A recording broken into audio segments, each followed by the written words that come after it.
It's good to be there. Good evening, all. Am I audible? Yes, ma'am. Good evening, all. Welcome to Disciples India Learning Forum.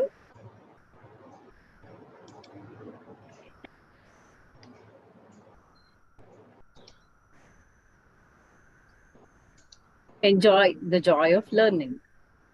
Request you all to kindly mute your phone, possibly sit in a place where you're not disturbed. Request you to ask questions at the end of the session. Remember, a new learning is always difficult initially, but becomes a habit eventually. Today's agenda: welcome and introduction, journey so far, guest speakers introduction,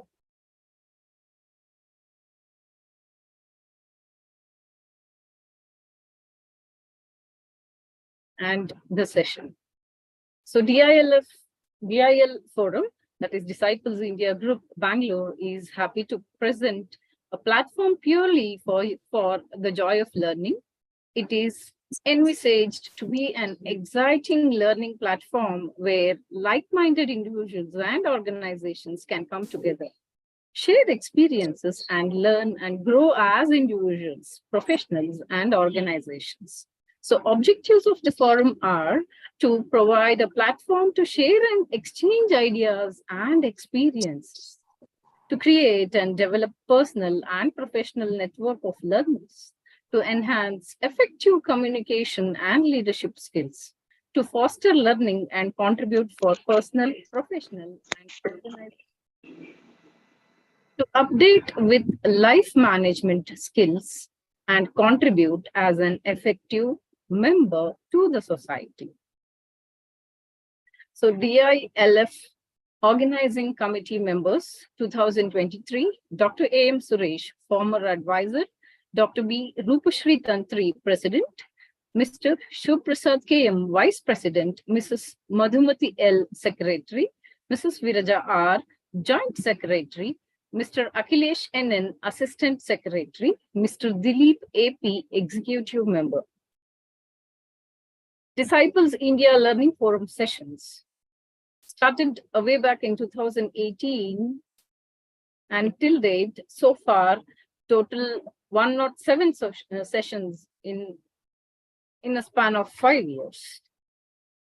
So the previous session was on employment market and career opportunities for graduates. This was 103rd session, and 104th session was on nuclear empowerment of India. 105th session on nutrition and lifestyle. 106th session on memory management for peak performance at work and study. 107th session, the previous session, was psychological insights for holistic well-being. Now, we today present the topic importance of accreditation and rankings of institutions in NEP 2020. Our guest speaker being Dr. S.G. Gopalakrishna, sir.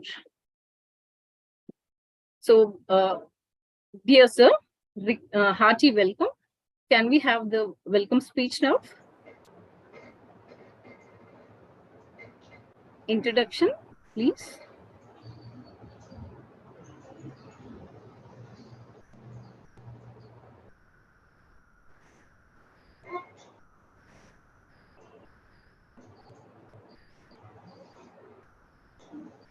Hello.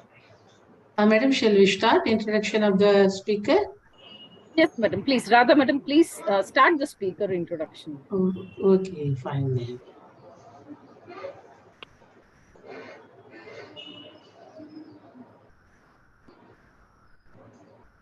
And Namaste. I am Dr. S. Radha, Senior Regional Director and Additional Director of Indira Gandhi National Open University, Regional Center, Bangalore. Project I am working in Regional Center, Bangalore. And now it's my duty to introduce our guest of today's speaker, Dr. S.G. Gopalakrishna, is currently the director of Nagarjuna Education Society in Yelahanka, a running institution from primary to engineering education. He was instrumental in getting NAC A+ grade through Nagarjuna College of Engineering and Technology. Dr. Gopal Krishna received his BE Mechanical Engineering from Malnad College of Engineering, Hassan in 1980. He then completed his MTech in Engineering Management from SJC Mysore in 1989, securing the first rank. In 2005, he earned his PhD in Supply Chain Management from Mangalore University. With a total of 38 years of teaching experience in various engineering colleges in Karnataka and 2 years of industrial experience, he has significantly contributed in the field of engineering sector and published a number of papers in national international journals.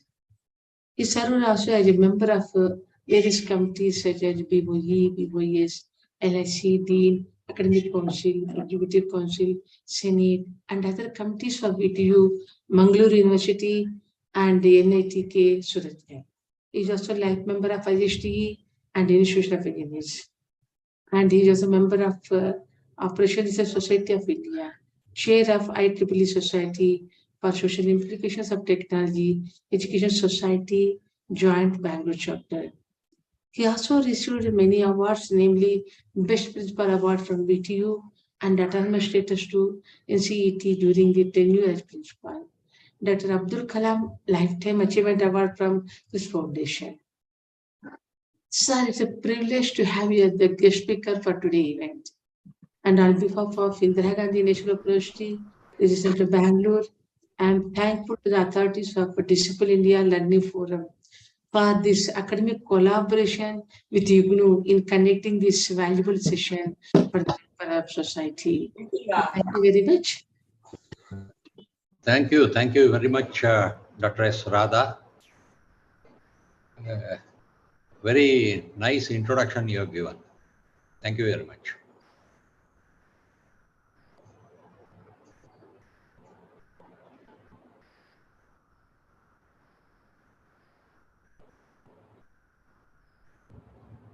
Am I audible?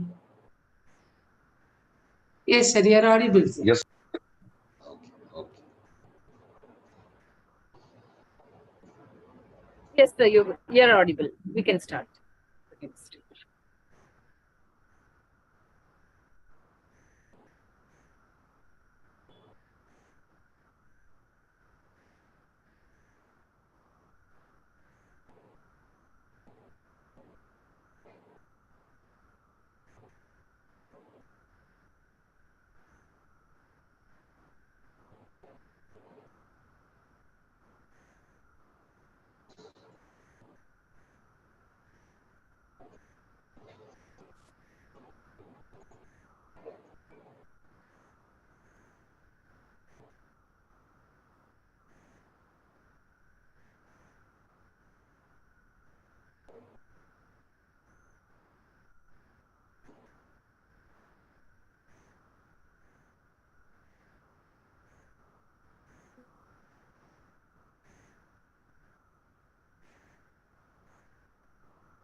Shall I start the session?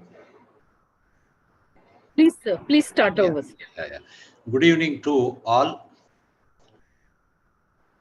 Today's session, I'll be touching upon the importance of accreditation and rankings. These are two buzzwords where the educational institutions are running around. And particularly the importance of this when the new national education policy has been introduced.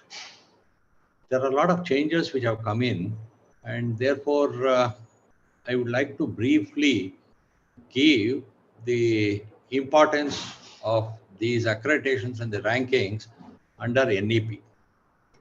Now let me start with a very interesting statement by the former US Undersecretary of Education, where he had said rankings and accreditations are important. See, there it is a measure of the quality and reputation. That means for any institution, if there is a ranking, if I say that our institution is within 100 ranking, within 200 ranking, like that, whatever is the ranking, it gives a measure of the quality of that institution and the reputation that it carries. Ultimately, the students and the employers are benefited by this, and it will be a motivation for the institutions to strive for excellence and continuous improvement. See, sustainability and continuous improvement is one of the very important points which we should look at. Having reached some stage, we should also try to move higher in the ladder year on year. So therefore, continuous improvement is of the necessity. Let us find out what are the different meanings of the rankings and accreditations. I'll try to touch upon very briefly about these 2 points. Then finally, I'll try to link this with the NEP that has come in. Now, the different magazines and newspapers are conducting the rankings. See, it is a matter of pride that many of these government and non-governmental agencies are into the ranking of the institutions. Particularly international level, we have Forbes in USA, QS ranking in UK, Times and Economist ranking in UK, like that. These are all the ranking agencies at the international level. But when it comes to India, we also have some of these business magazines, Business World or Outlook India, Times Higher Education, all these, Data Quest, for example. These are the magazines and the newspapers and journals which also are into ranking at the national level. Now, at the national level, Government of India, the Ministry of Education has come out with the NIRF, which is specially meant for ranking of the colleges and universities. NIRF stands for National Institutional Ranking Framework. It is a framework under which the colleges and the universities will be ranked. So there are set parameters and criteria, and these criteria are taken into account while ranking of the institutions. The other ranking at the national level, again by the Ministry of Education, is the data that is collected from the Institutional Innovation Council, IIC we call it. There is a tremendous input for the innovation, and there is a tremendous encouragement for the innovations under the NEP. So therefore, ARIA ranking is Atal ranking of the institutions innovation ranking. So therefore, ARIA is again one more type of ranking at the national level.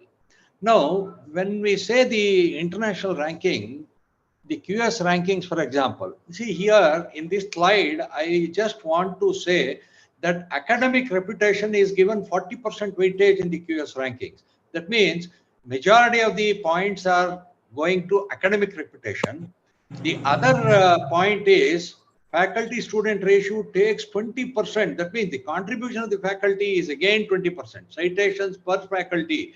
See, research and publications are taking the front line today. And because of that, 20% weightage is given for citations per faculty. So in all, what happens, roughly about 80% is taken away like this. Academic reputation, 40%, student faculty ratio, 20%, citations, another 20. So all put together is about 80%. The only other 20% is taken with employers' reputation or international faculty ratio. International faculty ratio is one more important point, where how many of the faculty members are from the international reputation, international graduation or post-graduation or qualification, like that. International student ratio gives the mix of the national and international level, and therefore 5% weightage there also is given. This is the factors which are considered under QS ranking. Now coming to the accreditation, that is for the NIRF, and now accreditation, there are two types of accreditation. One is, hello, is it audible? There is some disturbance. Hello.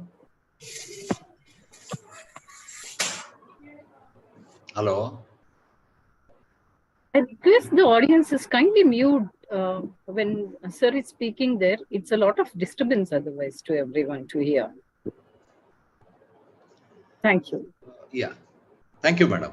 Coming to the accreditation as such, this again is by an external agency. When we say external agency, all the other accrediting people or the people who come to visit the institute and do the process of accreditation, they will all be highly qualified professors from reputed institutions, national and international level. So therefore, the quality assurance, it is a quality assurance process by the external agency. They come and evaluate the process. Internally, whatever we do at the institution level, we should present that to the external agency so that the external agency will evaluate that and give us the accreditation. That way, accreditation gives the quality assurance process. Now, it also fulfills the certain standards. So the basic standard that we have to maintain, for example, the student-faculty ratio minimum should be so much, or the number of PhDs in the college should be so much. You see, these are the other factors. So certain standard, to maintain certain standard, it definitely requires the accreditation to be taken up. Continuous quality improvement. You see, I told you earlier also, continuous improvement is one of the very important points that we should look at the institutional growth. Therefore, continuous quality improvement will happen when we go for the accreditation, be it cycle 1, cycle 2, cycle 3, like that we go for different cycles. When we go for different cycles, automatically the quality improvement will be there. And it also promotes the best practices at the institute level. This is one more very important point, wherein each institution will have some best practice that can be practiced and that can be implemented and improved upon. That is promoted by the accreditation. So therefore, accreditation is not a permanent one. It is reviewed.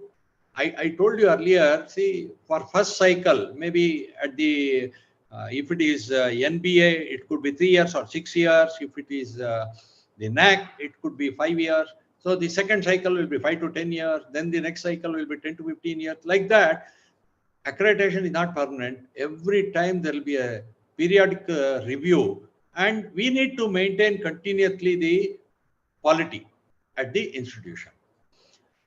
Some of the accreditation agencies in USA are, for example, I have given here only few. There are other agencies also which are doing the accreditation process.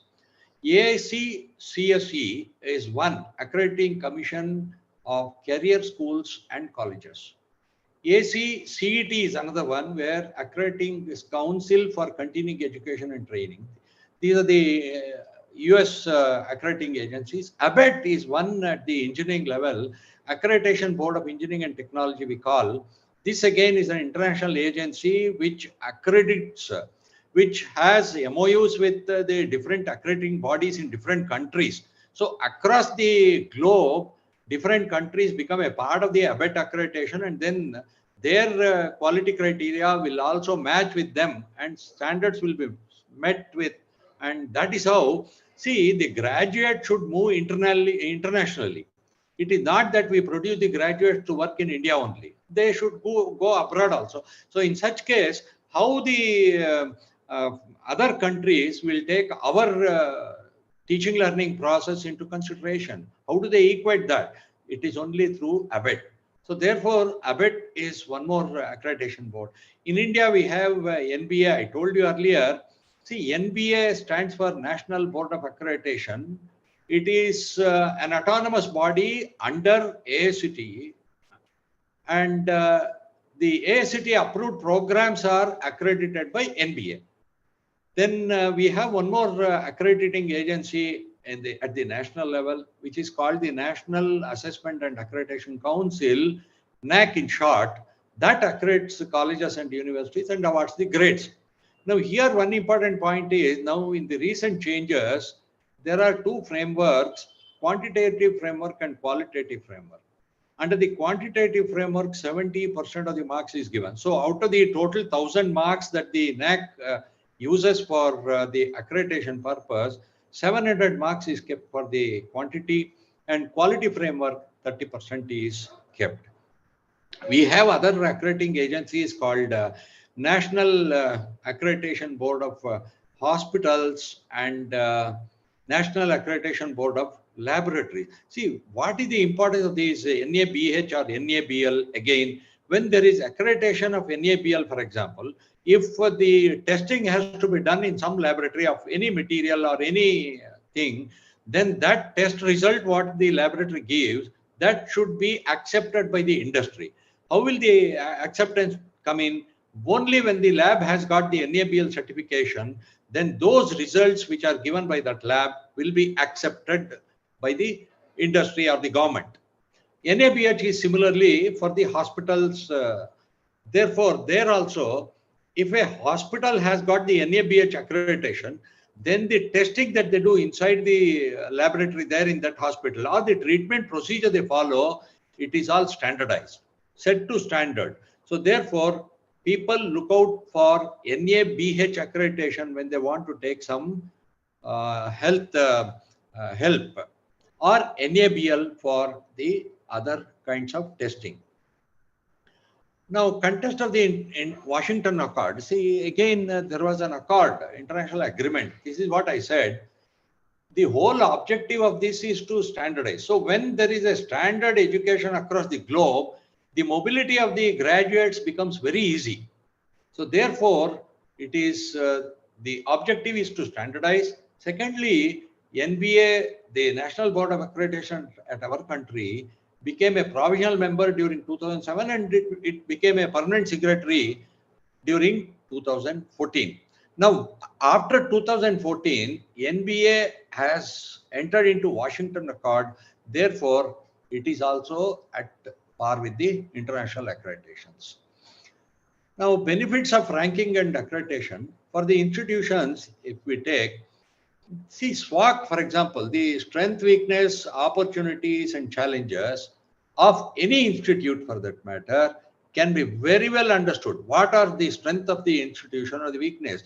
Weakness is to overcome the weakness, what measures we have to take, what are the opportunities that are present, or the challenges also for the institution. There could be some private universities coming up nearby. See, there are a lot of such challenges. So these challenges, how to mitigate those challenges, these points will be very well known if they go for accreditation part. Then secondly, efficient use of the resources. Internally, the resources will be available, but are we using it very efficiently and effectively? That's a question mark. So under the accreditation process, these things become more efficient. And they are encouraged to take modern methods of pedagogy. See, again, teaching learning process, it is a continuous one. During Corona, for example, many of the institutions and the teachers switched over to the online teaching. See, earlier, the online teaching was not very effectively being used. Though it was present, it was not being used. Even the platforms like this, for example, the Zoom platform which we are using today, or the Teams of Microsoft, see, these are all Google, for example, these are all the platforms which have come up. All these have taken the front line after the Corona. Now, the one of the very positive points about Corona is this. So therefore, modern methods of pedagogy, be it the case studies, be it the innovative ways, be it the internships, for example, all these need to be looked into while teaching in the classroom. Classroom teaching is one half. The outside learning also should happen. That is the intention. Identity for the institution, definitely they get an identity. When we say, for example, NAC A grade, NAC A plus grade, or A plus plus grade, or NBA with 750 points plus. See, these are all the advantages of the accreditation. Promotes intra and inter-institutional interactions. Definitely, institutions can have better interactions with other institutions. Improve quality in education.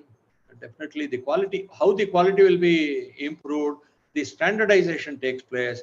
We use different modern methods of teaching. So therefore, ultimately the student learning happens in a better way.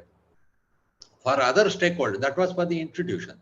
For other stakeholders, the society will get reliable information. That means, see, any institution can claim anything, but the accreditation, what is the accreditation that it has got, whether this program is accredited, whether the college is accredited or not, that is a very reliable information for the other stakeholders, like be it the parents or the students or anybody like that.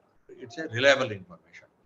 Then employers, for example, they get the reliable information for recruitments. See, whether I should go to this institute to recruit the graduates or I should find some other institute, that depends on the accreditation that we will have. Funding agencies, you see, this is one of the very important objective data, wherein the funding is linked to the accreditation. Only if the institution is having accreditation, then only funding will come. So it has come to that level. Therefore,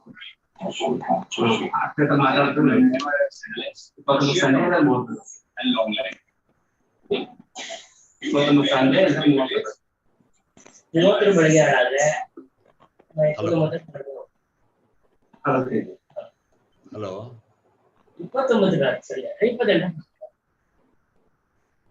Hello. Hello. International study findings. There is a very interesting study which I would like to highlight here. As the institutional heads, they feel that 90%, 96% of them, of the students, are employable. That is how we prepare the students. That is how the college professors will feel. But whereas the graduates themselves, they feel only 14% of them are industry ready. Coming to the industry point of view, only 11% of the industry people agree that they are getting the youth with required skill sets. This is a very gap. There is a very large gap between 11, 14 and 96. So somehow we should look at this and then see that this 11% increases or improves. Now, coming to that was about the accreditation. Now coming to the National Institutional Ranking Framework, NIRF, it is by MOE, the Ministry of Education under MHRD. This is to rank the institutions of higher education. Colleges and universities which are giving higher education, they will be ranked. Now, the framework was launched in 2015. There is a website for that, nirfindia.org. Now, one important thing is, any institute for that matter, if it is within 100 or 200 ranking, they strive, if their ranking is 130, they strive to come to 100.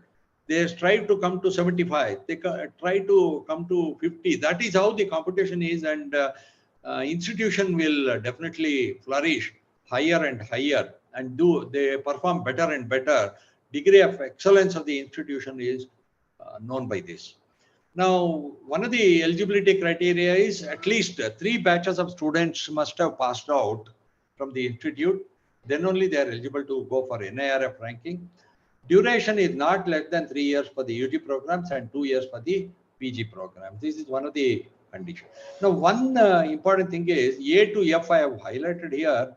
What are the different categories? There are different categories. One is overall universities and colleges. Overall means all put together, they give the ranking. Overall ranking comprises of all the types of institutions. Then there is one engineering discipline, management discipline, pharmacy, law, architecture, like this. Different disciplines are there where the ranking are given. These are the different categories where the rankings are given.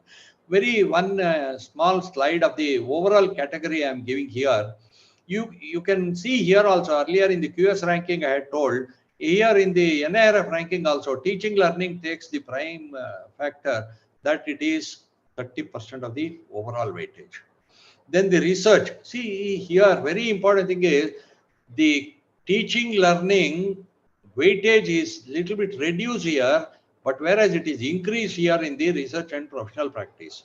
So the implant service or the on-site service or the internships or the project work that the student do, the publications that the students and the faculty do, all these matters a lot. So therefore, more weightage is given for research and professional practice.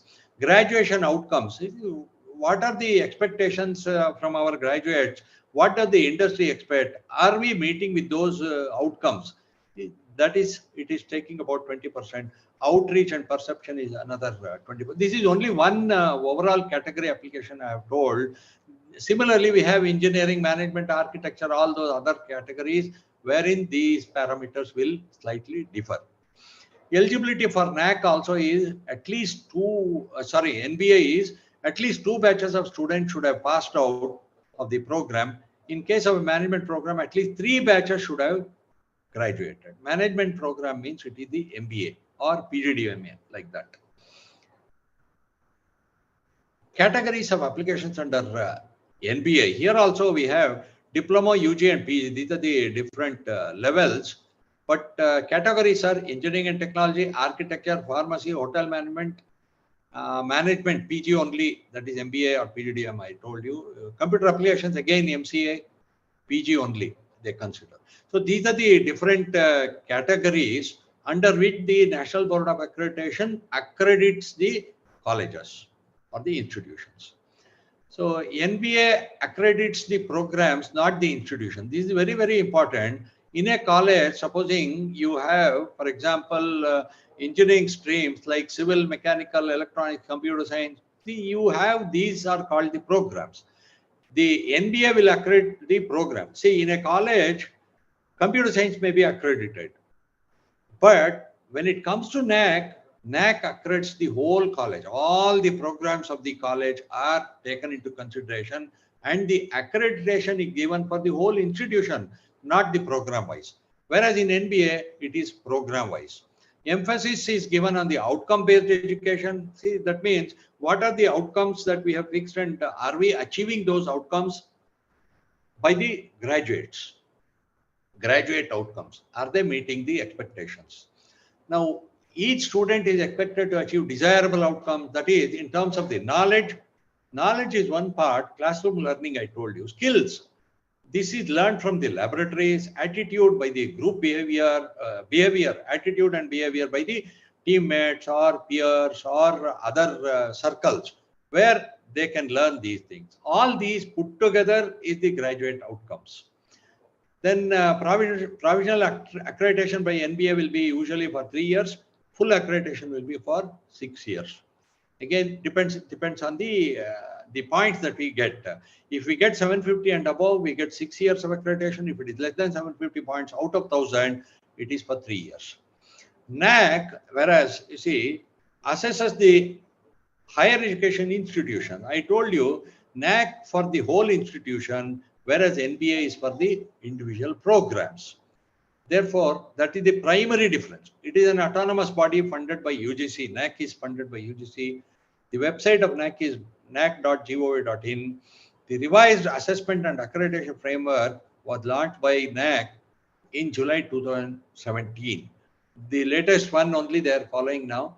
Categories of applications, again here you see general institutions. Under general institutions, you have these universities, autonomous colleges, and affiliated or constituent UG and PG colleges. All colleges put together.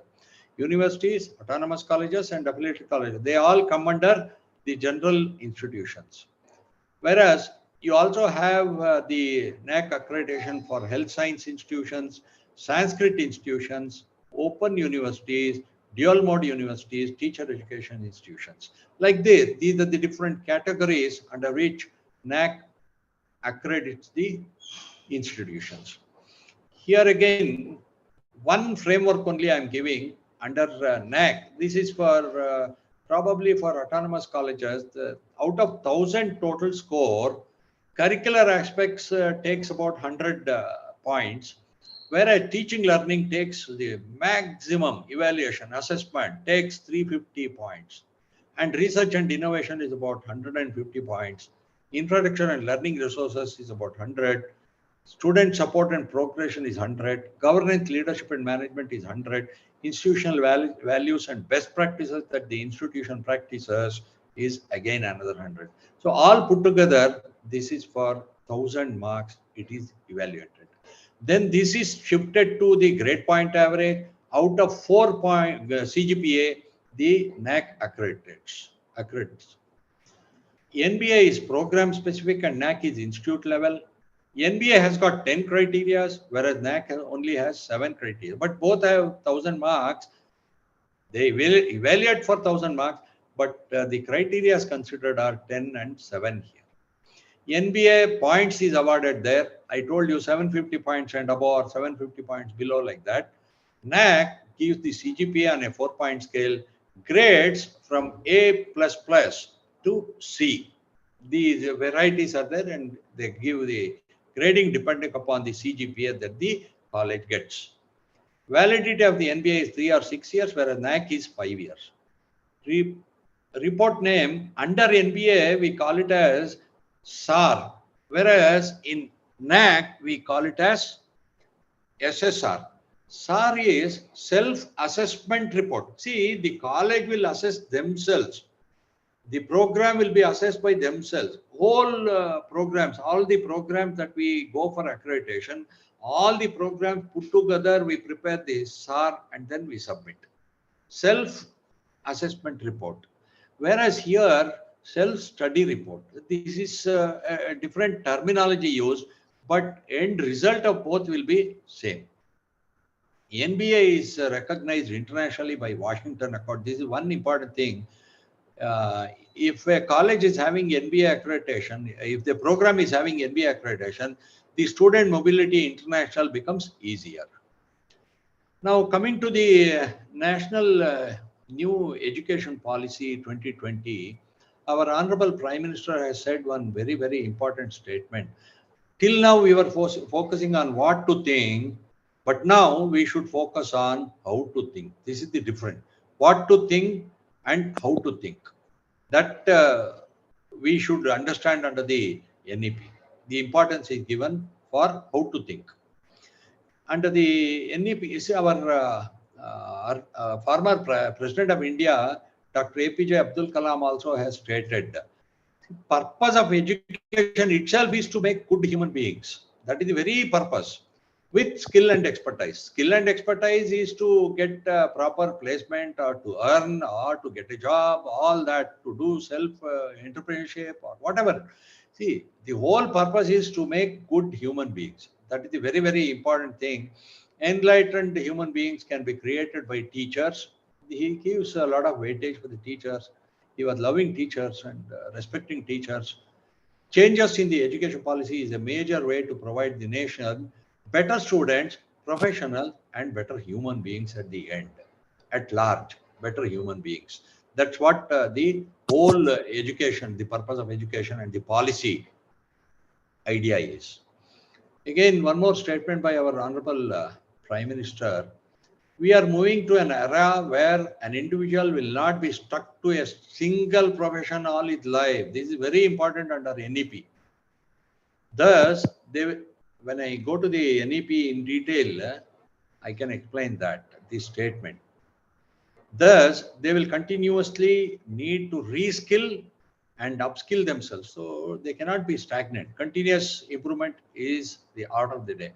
We have kept this in mind while formulating the NEP. This is the statement by our Honorable Prime Minister about the NEP.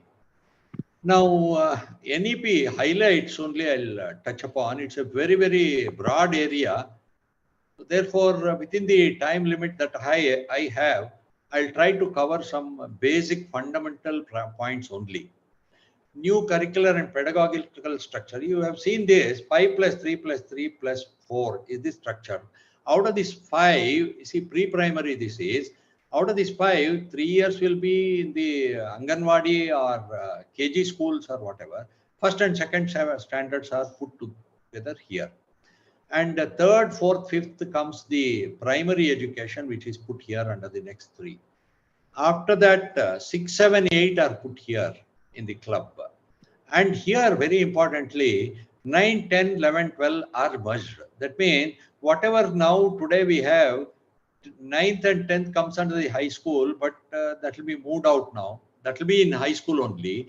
The pre-university education, what we call PUC, first year PUC and second year PUC, will be merged here in the high school itself. So therefore, it is of a duration of 4 years. So in all put together, it is 15 years of study. From the age of 3 years, if a child enters the schooling, 15 years of study. So by the time they complete the 12th standard, it will be 18 years of age. The same present age system, what is there, that same system is there, but only with some little restructuring is done with regard to the grouping of the years. Then one very, very important thing is there is no hard separation between arts and science. See, this is very, very important.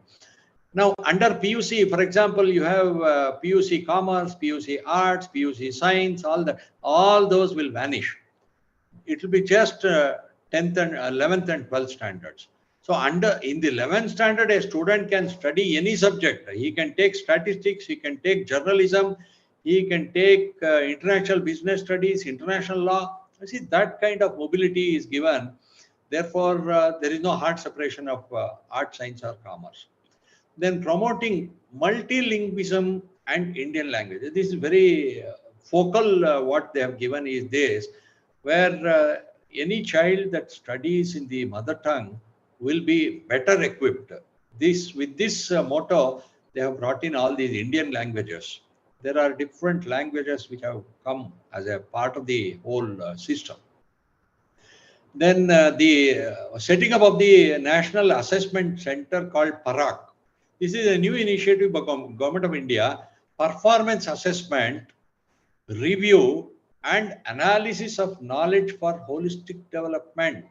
This, they have established a National Assessment Center. Through this, they would like to assess all the programs and the institutions. Then the education should be equitable and inclusive education. So everybody, whether it is a boy or a girl, they should get the education. Inclusiveness is whether they are from rural area or urban area, everybody of different caste, creed, whatever you say, all of them should be included and there should be inclusive education. That is another highlight. Then exposure to vocational education. See, in the high school and higher education system itself, the vocational education is brought in. This is another very important step what the government is looking for. Increasing the gross enrollment ratio. This is another very objective, high agenda. The present GER is around 26.5% or 27% at the most for the higher education. Similarly, for the school education also, though it is 100% at the nursery level or pre-primary, when it comes to the primary level itself, it is reducing to 95-96%.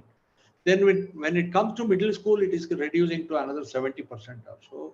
The plus 2 PUC, it is coming to about 50-56 point in the higher education when it comes. So therefore, there is lot of gap in the gross enrollment ratio. So gross enrollment ratio of the higher education from 26.5, the government proposes to increase it to 50% by 2030 or 2035 at the most, if there is some delay. Then holistic multidisciplinary education. This is another important point where discipline is not of much importance. This is what exactly I said. A student wishes to study law, for example, under journalism, he can study statistics or mathematics or any such subject from a different discipline altogether. That is why it is multidisciplinary. And second, the management of this could be really a very tough job for the institution, but the students definitely will get the maximum advantage of the NEP. There is multiple entry and multiple exit option. The advantage is due to the poor condition or due to some health issues or anything like that. If they want to exit education, they can exit at any point of time and they can re-enter after 1 or 2 years or 3 years of time, working in some institute, working in some organization. Again, they can come back. This is this kind of opportunity they have given. Earlier, these things were not there. there was a band which was usually called double the duration of the course. If the degree program is of 3 years, then 6 years is the maximum duration within which the student will have to complete the degree. But that is not there now. Maximum duration may be put in, but multiple entry exit options are given here. Then academic bank of credit, when it is established, the advantage of this is a student can get the credits. Maybe if they are studying for 200 credits, he is gaining, for example, 120 credits. After that, he can move out and he can go to another institute, change of institution, change of the course, and then ultimately complete the other 80 credits which are balanced. So that way, academic bank of credit will help the student to carry the credits, whatever they have earned in any of the institution under any program. That mobility is given here. Introduction for kids, you see, coding is introduced at the school level, 6th standard, I think, computers and coding from class 6th, they are introducing. So what we teach in the higher education probably has come to the school level itself, because this is one of the essential thing to lead the life. See, for example, literacy is one. Everybody should know how to read and write. If they attend the schooling or not, they should know reading and writing. Secondly, financial literacy. They should know how to calculate the interest rate, or how to give the money, how to take the money. You see, all these small mathematical calculations are required. So mathematics and the language literacy, all these are very, very important. Therefore, coding also they have brought in from the 6th standard itself. The other highlight is open and distance learning is permitted. Earlier also it was there, but not to this scale. Distance learning, they are encouraging more and more to increase the GER. Conceptual understanding rather than rote learning. You see, this is the whole idea that the classroom teaching can be about 30 or 40%, but the remaining they should study in the laboratories or in the industries, internships. They should go out and learn.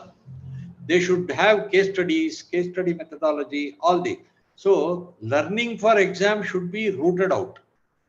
Conceptual understanding, when a candidate or a student gets, they can strive throughout their life. They can work and they can get better prospects throughout their life.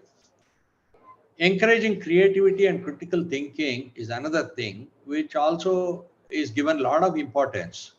Creativity is in terms of the innovation that the NEP proposes, and critical thinking also is proposed under the NEP. Ethics, human and constitutional values, and life skills. These are all very, very important human values, human and constitutional values. Everybody should understand the Constitution. They should know their fundamental rights. That is why the constitutional values plays a very important role.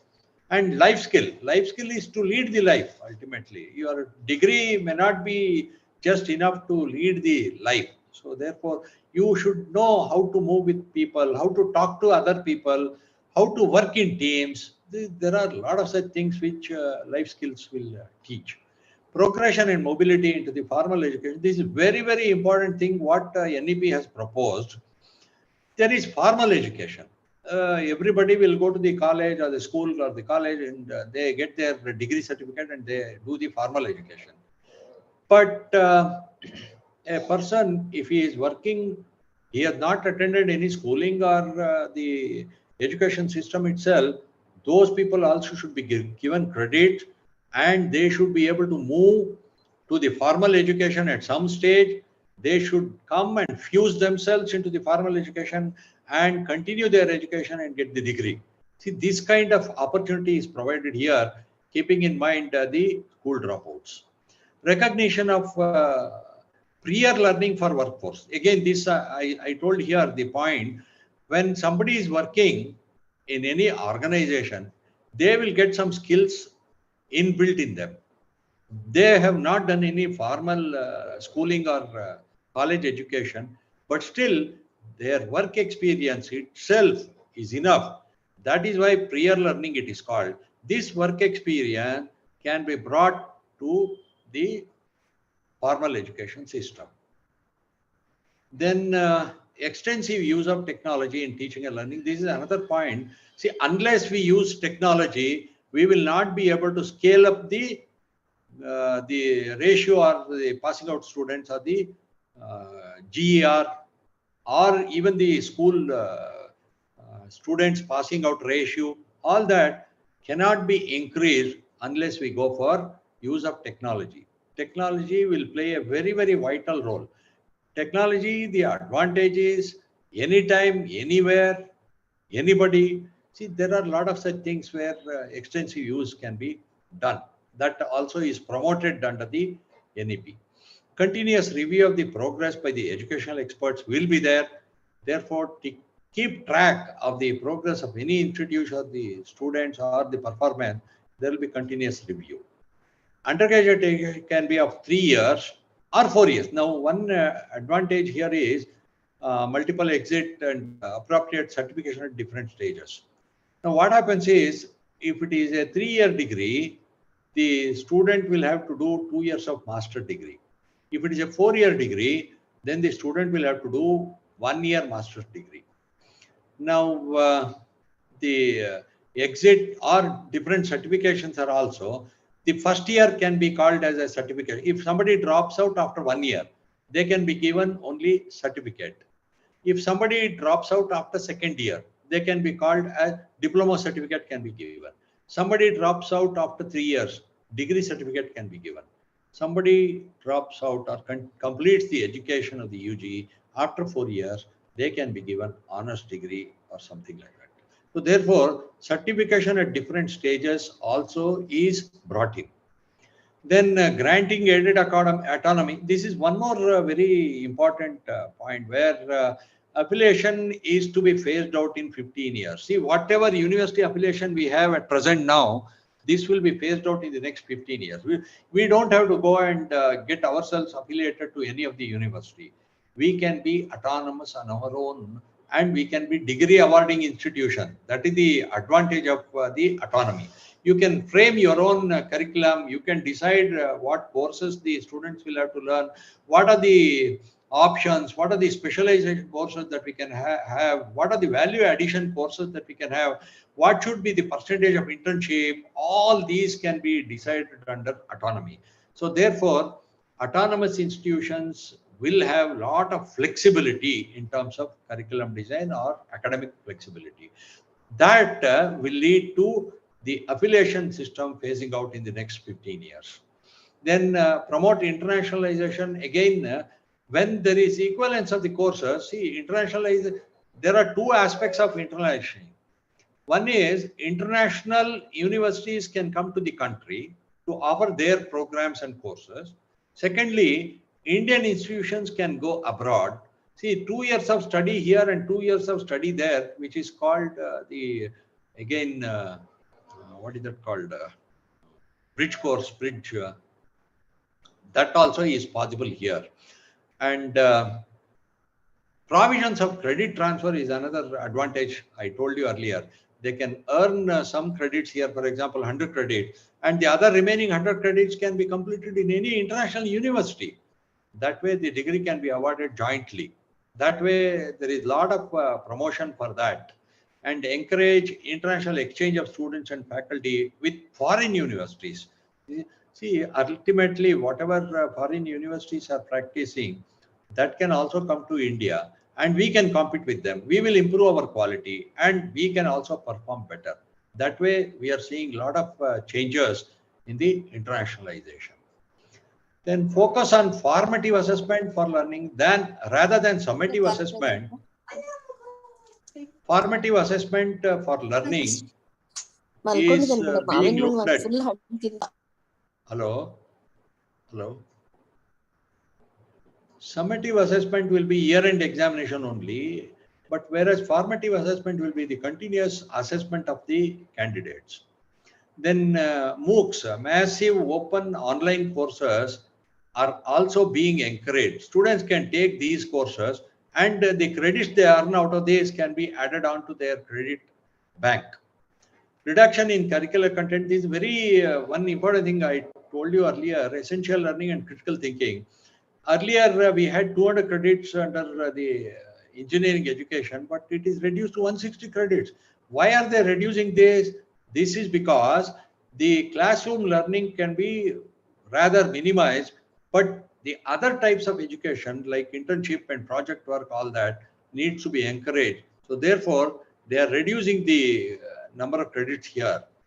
Greater focus on experience. See, this is what in the healthcare sector, we already have this internship of or house surgeonship, what we call, of the doctors. They go to the hospitals and they practice themselves so that they get the exposure of the patients and better understanding of the situation and the treatment methodology. All that is experiential learning.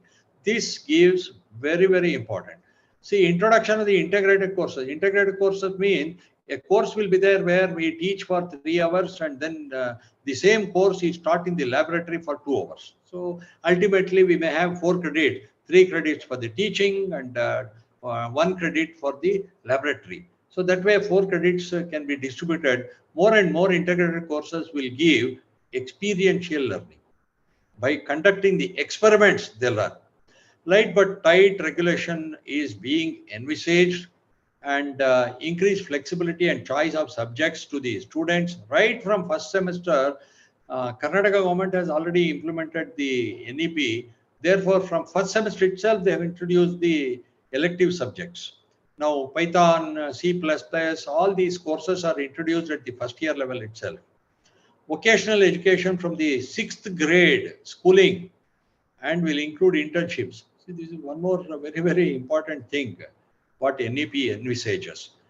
Recognizes the blended and online learning. This, I already told you about the online learning. It can be a blend of both classroom learning and online learning, or offline and online. Higher Education Commission regulation. There are 4 types of Higher Education Commission which are proposed. One is for regulation, the other one is for accreditation, one is for funding, and the 4th one is for academic standard setting. Out of these 4, the proposal is National Higher Education Regulatory Council for the first part, regulation. National Accreditation Council for accreditation. Now, presently what we have is the NAAC, National Assessment and Accreditation Council. It will be reduced to accreditation. The accreditation will be both NAAC and NBA will be put together as NAC. It is not the same repetition of the NAAC, but there will be a separate accreditation council, NAC. Higher education grants, all grants are taken up by this council to process the applications of the institutions or the faculty for various types of grants, and they will screen and regularize that. General Education Council for academic standard setting. Now, under this General Education Council, we have different frameworks. One is the Higher Education Qualification Framework, which has already been put in place now. I'll try to explain this also. National Skills Qualification Framework is NSQF. That is there already. Skill sector is there, and Skills Qualification Framework also is in place. National Credit Framework is the new one, which is also introduced recently. These are all. See, I'll give a brief about this National Credit Framework. One important thing is I told you 5 years. This is for the pre-primary 3 years. You see here, pre-primary is for 3 years. Then primary school is here. One important thing is, at the primary school, we see 800 credits, gradually moving to 1000 credits, 1000 hours, then gradually moving to 1200 hours. These 1200 hours, it is just going till the end also, till secondary education, 12th standard, it is only 1200 credits from here, class 6 to class 12. Now, one more important thing is credit hours is also normalized here. Initially for the schooling, there is less credit, but here, once they come to the middle school level, from 6th standard onwards, the credits are 40 credits only per year. 1200 hours of study and 40 credits will be the accumulated credit. accumulated credit. The credit levels as per the National Credit Framework is, see, it starts with 0.1, like that up to 1 it comes at the school level. Slowly it raises. It raises up to 4 in 12. I'll show you the higher education from 4 onwards. Now, the credit points earned will be the multiplication. 800 hours of study in 3 years. Therefore, they have taken into 3. 27 hours into 3. So the credits will be totally 27 into 3 is 60, 81. 0.1 is the level given. So 81.1 is 0.8. This way, the credit points earned are also taking place here. For example, here in the high school, for example, class 10, if you take 1,200 hours of study, but 40 credits only is to be accumulated, but the level is 3 there. So what happens is 40 into 3, it becomes 120 credits will be the points earned, credit points earned. This credit points earned is very, very important. Now, moving to the undergraduate UG courses, see here, it is a continuation of 1,200 hours only. No change here. And 40 credits, there is no change. At the undergraduate level also, it is the same 40 credits. Right from 6th standard till the graduation now, post-graduation, PhD, it is only the 40 credits. And the level is different here, 4.5. Earlier, we had come up to 4 here. You see, we had come up to 4 here. See, up to 4. Now, we are going to 4.5 onwards. See, here again, 40 credits into 4.5 will be 180. Like this, it comes. 40 credits into 5 level will be 200 credit points accumulated. This way, the credit points are accumulated and it goes up to 6. Bachelor's degree, honors degree, that means 4 years. Engineering is 4 years. Other degrees also will be 4 years in due course. So it comes up to the level of 6. Now, master's degree, for example, you see, here, this is what I said, till PhD level, you see now, doctoral degree, 1,200 hours of study only per year. 1,200 hours and 40 credit, this is also not changed. These two parameters, 1,240 hours, 40 credits is not changed. Right from 6th standard onward, it is the same. But the level is increasing here. Now you see master degree, it is 6.5 to 6.5. Then master degree with 2 years. This is for 1 year. See 1 year, whereas this is for 2 years. The PhD degree, you see here, level is 8. 8 4s are 32. So therefore 320. This way, the credit points accumulation will be varied. It goes on increasing as the level increases. So the level starts with 0.1 and it comes up to, see, 0.1 it starts, it comes up to 8. But these 2 points are very, very important from 1,200 hours, study hours to 40 credits. See, these 2 columns never change. Even here at the undergraduate level, at the PG level, or at the doctoral level, these 2 are same. This is the importance. Only this level changes from 0.1 to 8. Thereby, the credit point that is accumulated also keeps on changing. A learner, I'm giving you some examples here, who has undertaken a training of 1,200 hours in 40 credits. I told you about this, 120 credit point.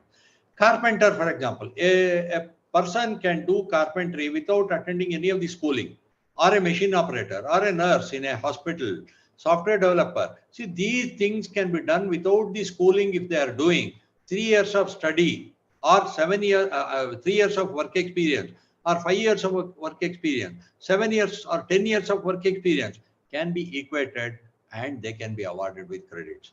Thereby, they can continue their formal education after reaching that minimum credit. For example, a carpenter is given, say, 120 credits.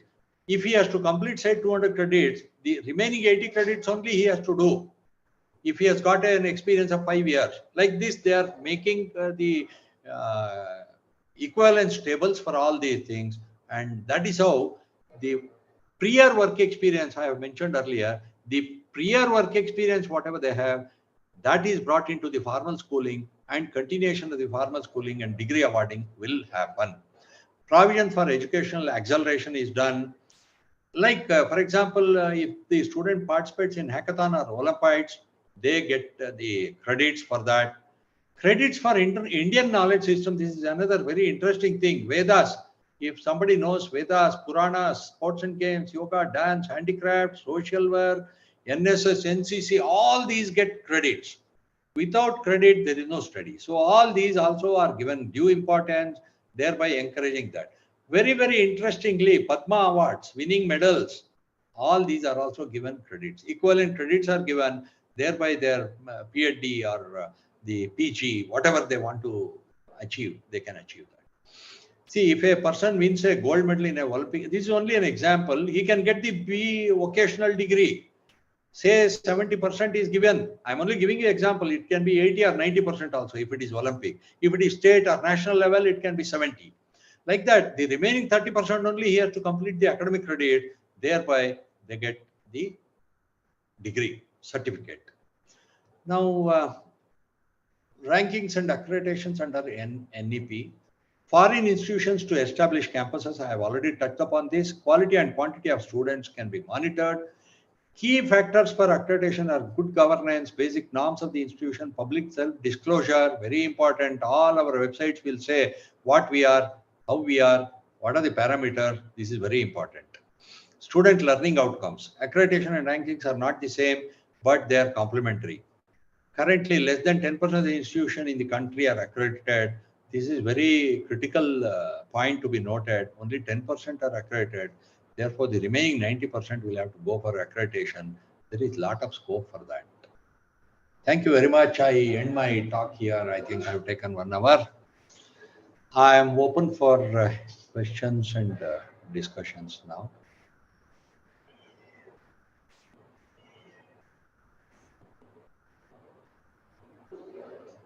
Sir, good evening. Good evening, sir. Sir, thank you very much. And I am from Chhattisgarh, sir. I'm Dr. Devashish Mukherjee. I'm the principal of one college, sir. First of all, I just want to give you thank you very much and the organizer. I just want to know, sir, from your side, that actually we have completed our first cycle NAAC accreditation. Okay. And we are going to accredit our second cycle in the month of November of 2023. Okay. But there is one problem for us. Our university, Pandit Ravi Shankar University, which is affiliated. My college is affiliated from that college, that university. They have not adopted till today new education policy, and I have some problem that if we are going to accredit our college, how we can manage without NEP? Is there any provisions or is there any? No. What happens is, sir, it is the state policy. State will have to take the initiative in the implementation part. The Ministry of Education, Government of India, has framed the framework and they have asked the state governments to implement. So it is up to the state government to implement. Now you will be facing the difficulty here with NAAC. The problem you will be facing is the framework and the assessment part. Yes. No, I do agree. Probably during the transition, such problems will occur.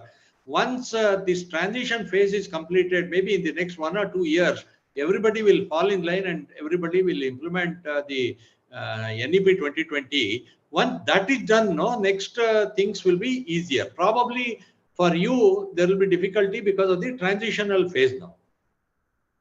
You will have to prepare yourself and then see whatever activities that you are doing, there will not be much change with regard to the NEP.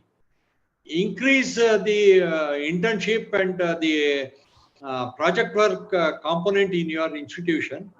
Thereby, case study methodology, all the new pedagogies can be increased. Number one. Secondly, you can encourage more and more of your faculty, sir, to take up the certification programs.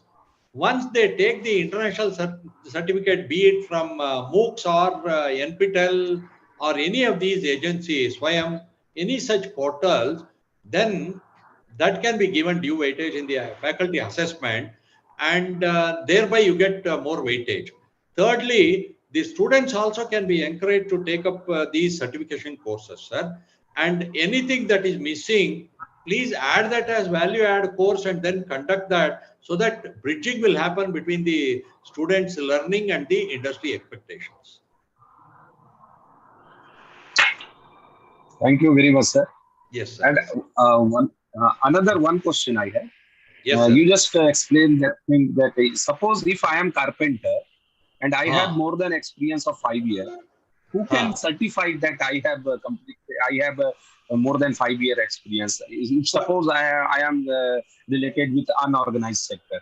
No, there will be a sector council, sir, and the assessment will be done by them. The equivalence also, right now, they have only proposed these things. Now the complete framework has to come in. A carpenter working for 3 years or 5 years or 7 years, for example, the duration is different, and a carpenter who has worked for 3 years will have less knowledge, whereas a carpenter with 10 years will have better knowledge in the carpentry section, for example. I'm just quoting some example. Definitely. Yeah. So those people with the 10-year experience should get more weightage. So more credit should be given to them. This kind of equivalence table will be prepared, and that will be brought out by the Ministry of Education along with the sector councils, skill sector councils. There are different sector councils. These councils also will propose, and it should come under the framework, number one.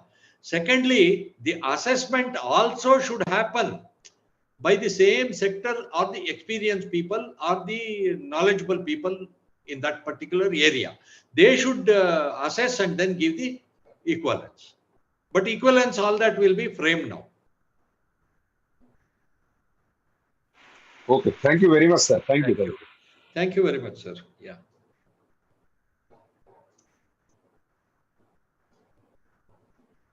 Hello. Sir, there is one more question.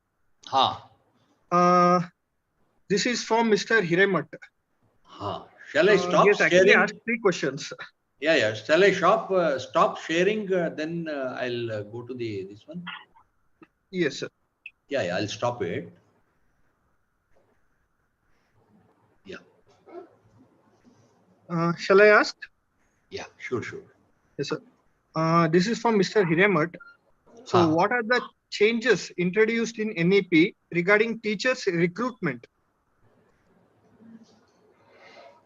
Teachers recruitment is again a new point only.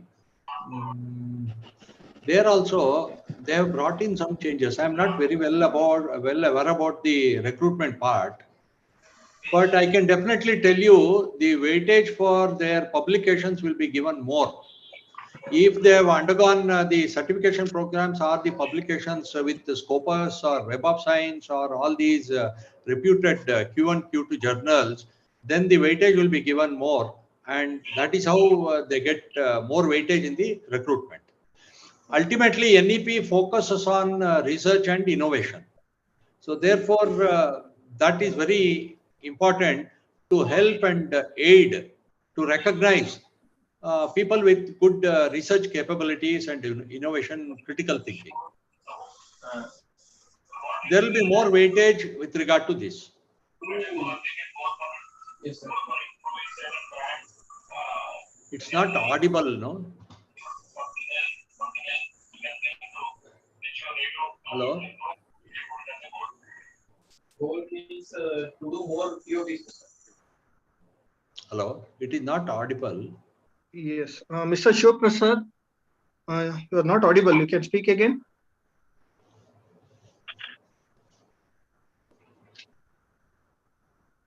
Okay. There's one more question, sir, from Dr. Praveen Sharma. What is the significance of accreditation and ranking in promoting India as a global education hub? Very how it important. can be leveraged to attract international students? Very appropriately asked the question. Thank you very much for that question. Now, I mentioned earlier internationalization of the education. wherein foreign universities are allowed or Indian universities can go abroad. This is one point. Students can study 2 years here and 2 years there. That is called the twinning program, which also can be proposed, and it can be conducted by the universities across the country.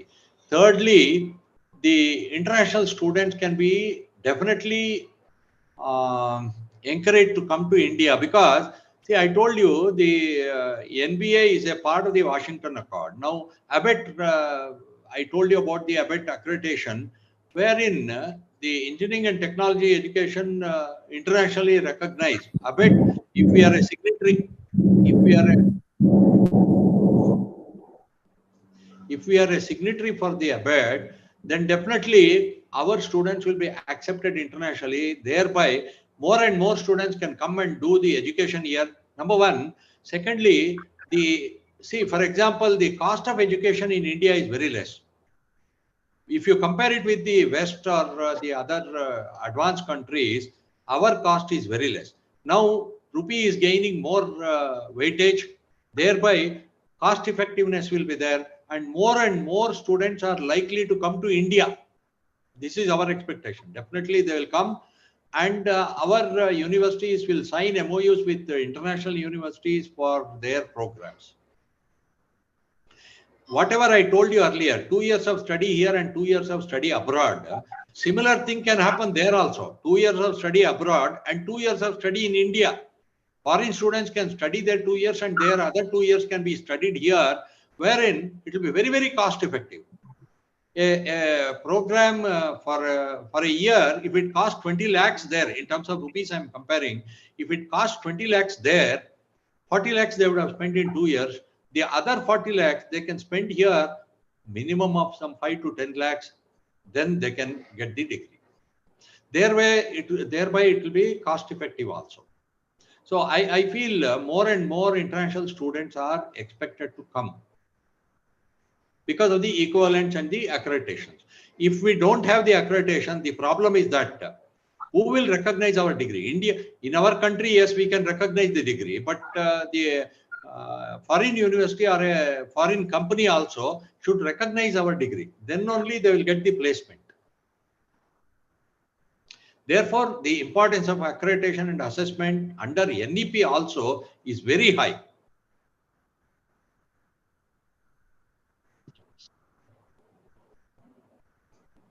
Hope it is answered, Dr. Praveen. And we have another question from Dr. Vanita. What is the role of technology in accreditation and ranking process?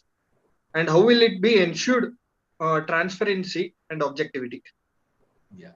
Now, one important thing is, see, initially everything is now portal based, online technology. See, even the NBA as well as the NAC, they have their own portal. The institutions will have to enter the data, number one. When you enter the data, there is a mandatory disclosure clause where you need to disclose yourself that these are the faculty members working in my institution, these are the number of students, these are the programs. All that essential criteria need to be displayed on the website, number one. So transparency will be brought in. Secondly, when we apply online, then after that, there is one process, even under NAC also, there is a process where the student satisfaction survey will be done. It is called SSS, Student Satisfaction Survey. That will be taken up by the NAC third party, and it will be directly sent to the students without the knowledge of the institute. It will be sent to the students, whatever student data you have fed or you have given in your self-study report. Based on that, they select the number of students. It is not that if you have 3,000 students, they will send it to all the 3,000. No, they may send it to 200 or 300 or 500, whatever number they want, they will decide. And they will send it to the students directly. The students will reply to that through the questionnaire. And when they reply, it is the satisfaction survey. If the students are satisfied with the teaching learning process of an institute and the services that the institution is providing, definitely the students will give positive report. The NAC will consider that and give weightage is given. 50 marks is given out of 1,000. That is 5%. for the student satisfaction survey. This thereby more transparency is brought in, number one. Secondly, the portal is being used, therefore technology is being used now. And during Corona time, more of this was used. Even the accreditation was done through online process itself earlier. They will check all the records, whatever you upload, and then they will cross-verify and they will discuss with the head of the institution and other stakeholders directly online. That was there. Now again offline has come in. So the teams will visit now. Thank you, sir. And one more question from Mr. Venkatesh M. Dear sir, my question is, why government of Karnataka introduced NEP to UG level? Why introduced? No, why government of Karnataka introduced NEP to UG level? No, it is a decision taken, policy decision taken by the government of Karnataka to introduce the NEP, number one. Secondly, they want to be in the forefront. Karnataka is, for your information, Karnataka is known for its education, particularly the higher education. Many students across the country, they come to Karnataka for studies. So therefore, Karnataka is known, and hence the government wants to take it forward at a faster pace. Therefore, they have introduced. But Mr. Venkatesh, there is one point here. At the school level also, it needs to be implemented. At the higher education level, we have implemented. At the school level, for example, a student coming to maybe 3rd standard or 5th standard or 6th standard, if that is introduced there itself, then more and more weightage will be there, and the mobility to higher education will be very, very easy at that time. Now itself, they want to have the NEP introduced with all the facilities. It is a better facility for the student. For example, the credit mobility or the elective subject that you can offer, all these are possibilities, flexibility, choice-based credit system, we call it CBCS. Choice-based credit system. Choice-based. What is the choice of the student? They can take that course, that credit. Okay. It is a policy decision. It is a policy decision by the government of Karnataka. So they want to implement, and they have implemented that. Okay. I think there's one more question from the same. Did they take early decision on this? No, there is no early or later decision. But see, if you have to do something good, you have to do it at the earliest. Thinking that we can do something better for the educational system or the student community as a whole, definitely they have taken this decision. And at the earlier, the better. That way they have taken. Is it too early or too late? It's very, very difficult to say now, because hardly they have introduced this just last year. Now the students are coming to 2nd year now. So therefore, another 2-3 years we have to see the result and the industry feedback. Then only probably we will be able to comment on that. Thank you, sir. One more question from Mr. Hiremat. How will NEP 2020 address the issue of teacher shortage in schools? This is exactly, see, implementation of the technology and online platform will definitely give advantage. The very fact that, for example, Zoom today, we are answering the questions from Chhattisgarh. Some professor asked, the principal asked the question, and I'm answering from here. This is the advantage of the technology. The same technology can be used in the schools also.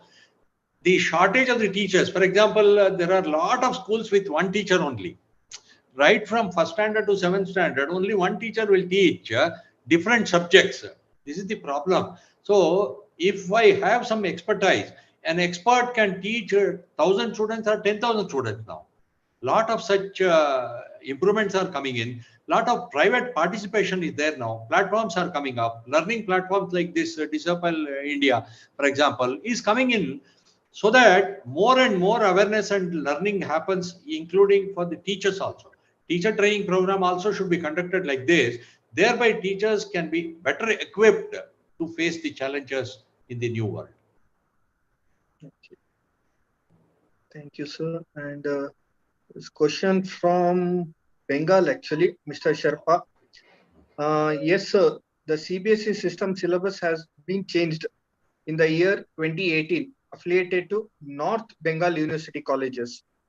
Okay. Sir, but my comparing old syllabus, CBSE system syllabus is easier. So, Mr. Sharpa, what is the question actually? No, like? I would like to answer this question. Okay. See, it is easier means for whom it is easier? It is easier for the students probably, not for the teachers. For the teachers, you give any syllabus, they will teach. But ultimately, who is the person who is facing the war? It is the student. So number one is students. Now, earlier it was easier means the problem was it is only rote learning or by heart learning, and the assessment is only at the end of the year. Now, under the continuous evaluation system, if you conduct every month or every class, if you conduct some kind of assessment, be it quiz, be it question answer session, be it any such assessment, whatever it is, if you conduct that continuous evaluation, then definitely it will be easier for the students also. Any syllabus for that matter, number one.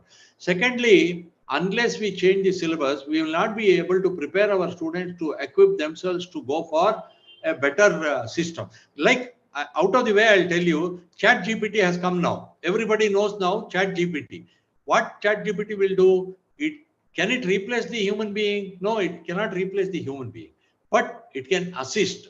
Thereby, see, for example, any student, if they want to write a letter, a leave letter to a teacher, they can write it through the ChatGPT today. That is the kind of technology that has come in. So our students are exposed to this kind of technology and updated information. But whereas our schools and colleges are working in the backward phase, that's not expected, and that's not correct also. So therefore, you need to update your syllabus. I'm not sure about the CBSE syllabus, what he is talking about. I've not gone through that, but there could be some hitches, which actually, Professor, you should write to the CBSE board and try to understand and get some changes done in the syllabus. That's only the way out. Okay, thank you, sir. Any other questions? Dear participants, any other questions you can type, otherwise you can unmute and ask. Till then, I can read out some of the feedbacks which we have got, sir. Dr. Okay. Yogesh has written very informative session. Thank you, sir. And okay. Another has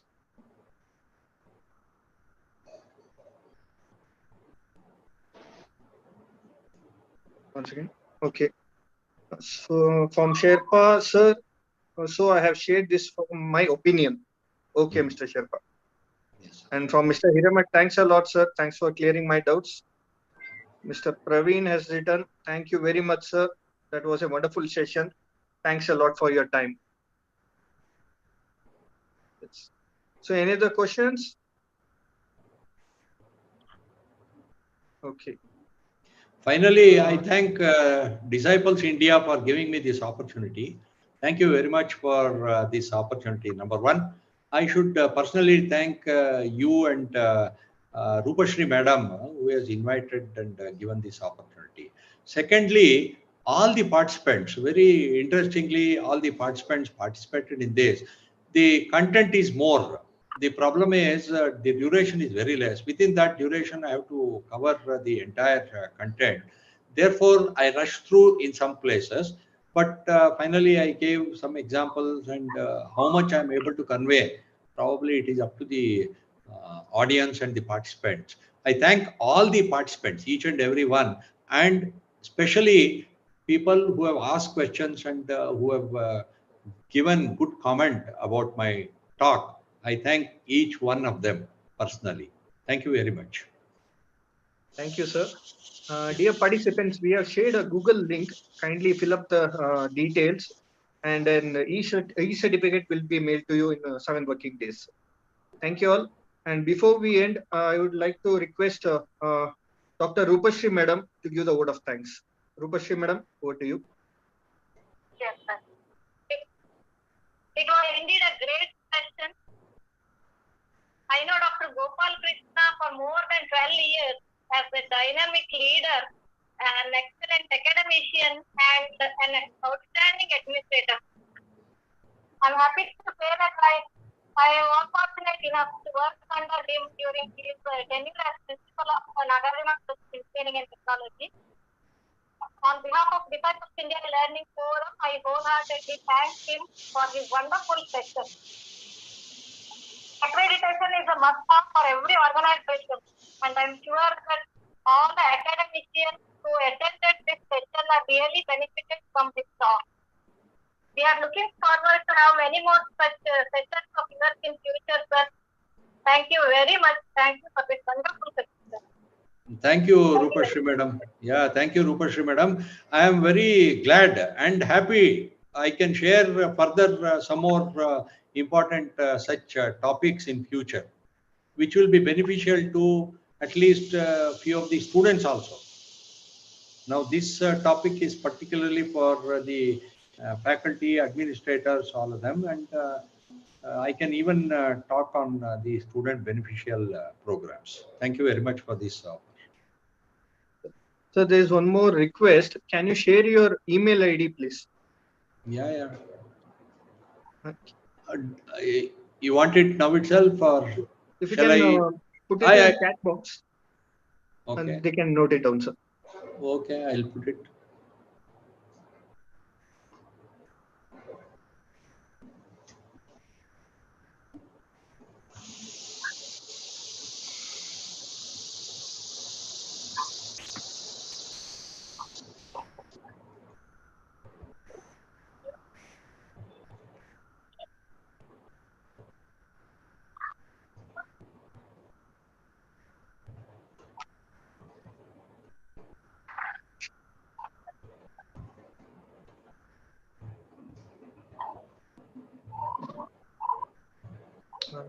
Dr. Radha Madam.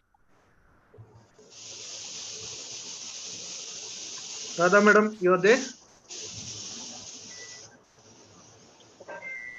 Yes, sir. Yes, sir.